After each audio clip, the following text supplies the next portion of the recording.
வணக்கம். நான் சித்த மருத்துவர் சரண்யா. இன்னைக்கு நம்ம பார்க்க போற மூலிகை மருதம்பட்டை. மருதம்பட்டை இதோட தாவரவியல் பெயர் டெர்மினாலியா அர்ஜுனா. இது மர வகுப்பை சார்ந்த ஒரு மூலிகை. இந்த மருதம்பட்டைக்கு உடலை வன்மையாக்குற தன்மையும் அதே போல இருதயத்தை வலிமையாக்குற தன்மையும் இருக்கு. இதோட பட்டை, வேர் போன்ற பல உறுப்புகள் மருத்துவ குணங்கள் வாய்ந்ததா இருக்கு. இதை பல்வேறு நோய்களுக்கு எப்படி பயன்படுத்தலாம் அப்படின்றத பார்க்கலாம்.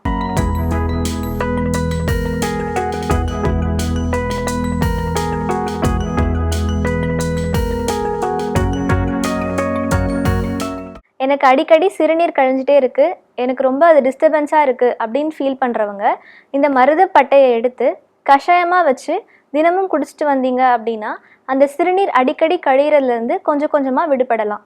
எனக்கு ரொம்ப தாகமாக இருக்குது, எவ்வளோ தண்ணி குடித்தாலும் தாகமே அடங்கலை அப்படின்னு நினைக்கிறவங்க இந்த மருதம்பட்டை கூட கொஞ்சமாக சீரகம் சேர்த்து அரைச்சி ஒரு 1/2 ஸ்பூன் அளவுக்கு டெய்லி சாப்பிட்டு வந்தீங்கன்னா இந்த அதிக தாகம் கொஞ்சம் கொஞ்சமாக குறைஞ்சிட்டே வந்துடும். இந்த மருதப்பட்டையை நம்ம நெல்லிக்காய் கூட சேர்த்து எடுக்கும்போது உடம்புல இருக்க அதிகமான பித்தம் குறையும். அது மட்டும் இல்லாமல் மயக்கமும் கட்டுப்படும். குடற்புண் அதிகமாக இருக்கவங்க இந்த மருதப்பட்டை கூட வில்வப்பட்டையை சேர்த்து கஷாயமாக வச்சு குடிச்சிட்டு வந்தீங்கன்னா இந்த குடற்புண் கொஞ்சம் கொஞ்சமாக ஆறிட்டே வரும். இந்த மருதப்பட்டையானது சர்க்கரை நோய், அதிகுருதி அழுத்தம் போன்ற பல்வேறு நோய்களுக்கு பயன்படுது.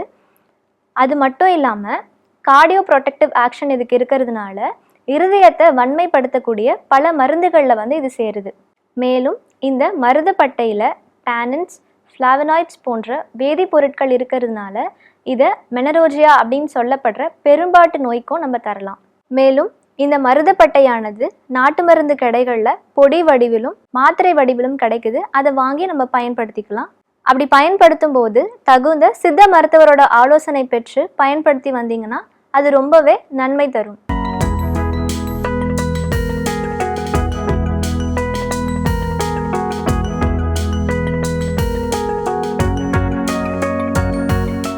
மேலும் இது போன்ற மூலிகை சார்ந்த மருத்துவ தகவல்களை தெரிந்து கொள்ள தொடர்ந்து எங்கள் யூடியூப் சேனலை சப்ஸ்கிரைப் பண்ணுங்கள்.